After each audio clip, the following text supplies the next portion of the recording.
Jeden Morgen wachte Alan auf und fühlte sich müde und erschöpft. Im Laufe der Zeit begann diese ständige Müdigkeit seine Arbeit zu beeinträchtigen. Sogar seine Kollegen erwähnten, dass er in letzter Zeit abwesend und distanziert schien. Unfähig, die Ursache seiner anhaltenden Erschöpfung zu finden, beschloss Alan, die Sache selbst in die Hand zu nehmen. Er kaufte eine kleine, unauffällige Kamera und installierte sie diskret vor seinem Bett.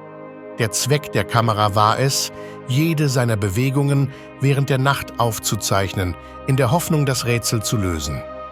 An einem schicksalhaften Morgen wachte er mit dem gleichen Gefühl von Müdigkeit auf.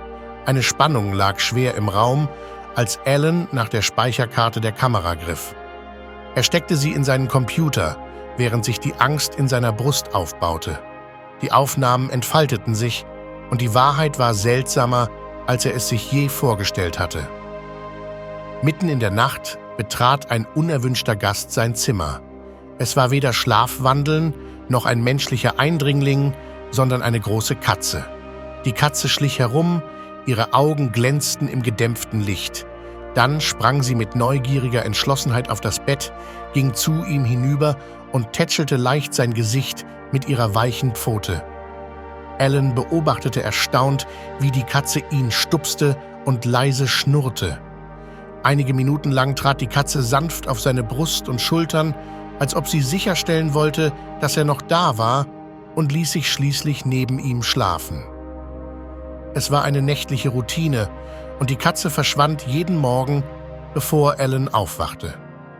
Nachdem er die Aufnahmen überprüft hatte, beschloss Alan, den Besitzer der Katze zu finden.